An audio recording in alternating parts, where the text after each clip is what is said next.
Welcome to Tank America. Today, we're going to see if we can power this tank with the engine from this truck. Plus, we got a special guest coming later, so make sure you stick around till the end.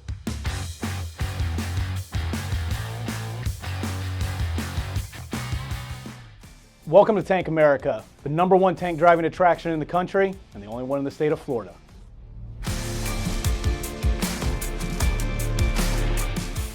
With 9 tanks in our fleet and over 500 customers a month, we are absolutely an ultimate adventure and the best gift that you can provide. We're taking you on a ride and behind the scenes because at Tank America, no 2 days are the same.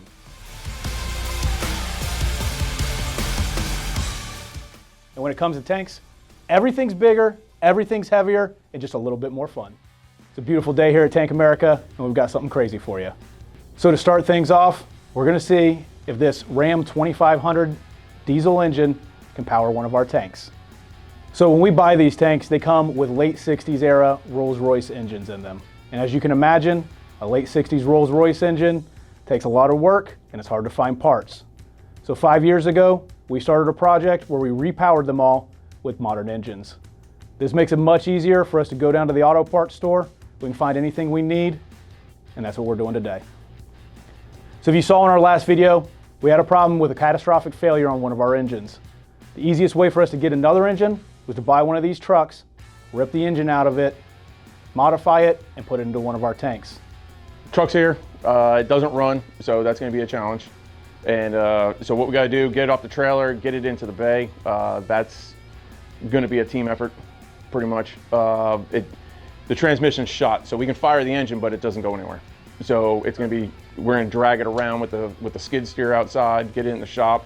Once we get it in, get it on blocks, so it doesn't roll over anybody. By the book, you're supposed to like pull the cab off of this vehicle in order to get the motor out.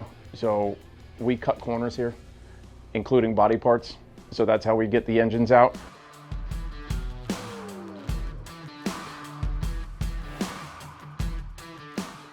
This motor went down and we needed something in a tight schedule. And so obviously in tight schedules, normally we just search for motors.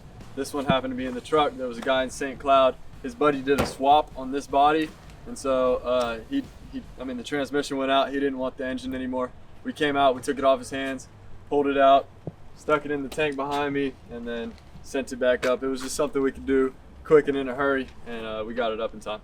For a truck that has a similar motor, we just want a 12 valve P-pump. So some of them will come with like almost electronic fuel injection. It was like the first stage of electronic, but we were searching for the P-pump one. And then that's about it, just 1997-ish to 2000-ish. Somewhere in there is what we're looking for the motor. It was a little special because I took the lead on this, so this is my first time stepping up. But it definitely wasn't a me thing. Everybody came around, everybody had hands on this engine. It was really cool to see how, there were still frustrations, obviously, deadlines that maybe were slipped up or something. Maybe someone had higher expectations for the motor, but we all got in there, we all got hands on, and so it was really cool to see us come together as a team on this one and work with the time.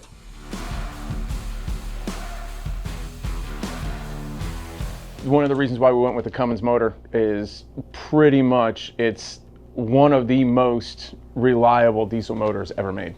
So even still to this day, all the iterations that they've gone through of Cummins motors is based off of the platform from that 12 valve Cummins, which we run here. So that's kind of why we went with that. It's literally the most reliable diesel that they got out there.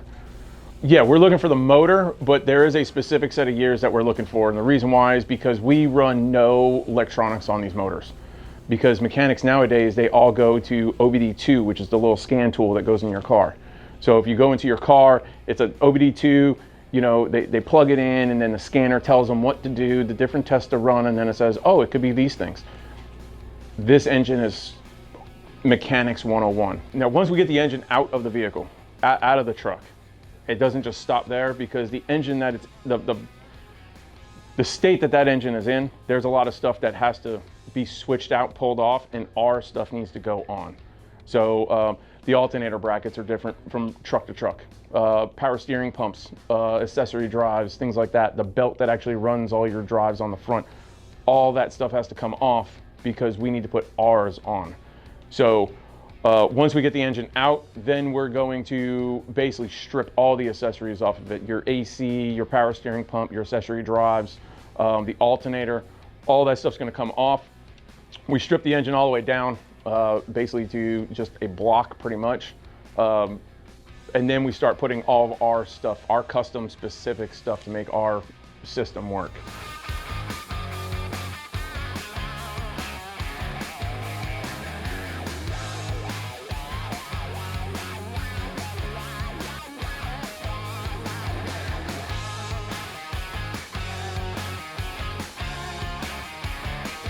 When we first decided to do this, it took about a year of R&D to figure out how to power these tanks off of these engines. Once we proved that out, we spent another year building 6 of these and installing them in all 6 of our Abbott tanks.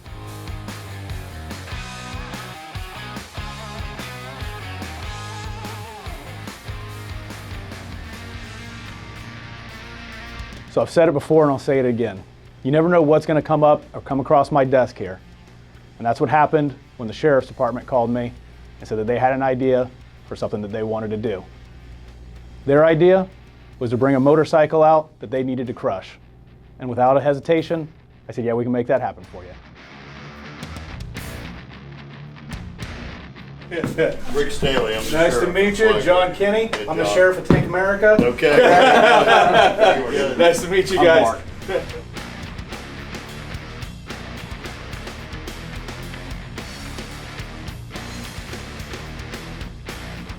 Sheriff get to play often? No. I go out with my guys, SWAT team, you know, we do raids and stuff. So I get a little bit of it, but I've been in law enforcement 50 years now, and I can tell you it's the first time I've driven a tank. In Florida, we love our sheriffs. So when I can make his dream come true, to jump in one of our tanks and crush a bike, I was happy to make that happen for him. We have not ever had a sheriff out here before to destroy some of their seized merchandise and equipment, but we're excited to do this today. We haven't run over a motorcycle before at the tank, so we're definitely excited to see how this goes. So once the bike arrived, it was awesome. Set it up properly, and then we gave the sheriff a quick down and dirty briefing to teach him how to drive the tank. Good to go. Okay. Good? All right. Any other questions? Hopefully I won't get you stuck. You shouldn't. You should be good. It's a tank. Exactly. All right. You ready to run it? I'm ready. All right, let's get to it.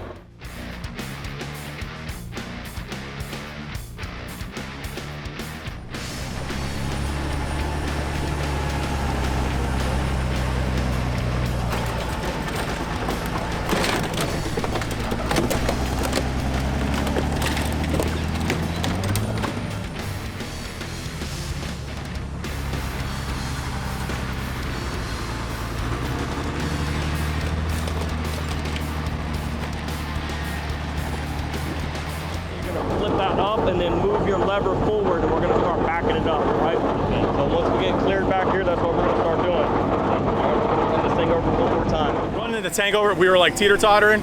So what we're gonna do is we're actually gonna back this vehicle up. We're gonna set the bike up so we go, we're gonna go from rear tire to front tire, or front tire to rear tire, however it works out. But we're gonna put that track over the entire bike instead of just hitting it in small spots.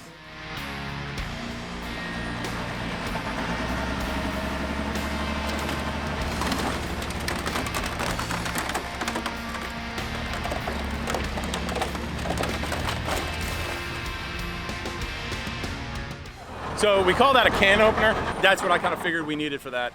So let's see how the sheriff felt about that one. All right, nicely done. I think that thing is destroyed now. Perfect. Gives you a new appreciation of tank drivers back in the day. Absolutely. All right, let's see the finished product. That was good. I think so.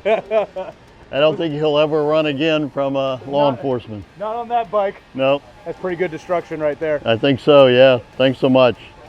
So it took us a few times to run that thing over the way the sheriff wanted, but we got it done. On the third crush, we did what's called the can opener. Once the tank was on top, pull a hard left stick, get those tracks to dig in, and just tear that thing apart. This is to your motorcycle if you run from a Flagler County deputy sheriff. And if you are a gang member of a motorcycle club, I hope you enjoy the outcome. The next time you should have a full tank of gas, and think that if you run from us, you're going to go to prison, where the driver and owner of this motorcycle is today. I'm Flagler County Sheriff Rick Staley. If you around in Flagler County, you're going to find out what happens. This is a prime example. You'll beep that. You guys can use it. I don't think my people have it. The Sheriff's Office is doing great things here in Florida, and Tank America is proud to be able to help them out and be a part of the community. So our mechanics had nothing but smiles on their faces, getting that vehicle back up and running with that truck engine. And I can tell you that while we do a lot of unique things around here, being able to help the sheriff out, crush that bike, is right up there at the top of the list. Stay tuned, because we've got more cool stuff coming.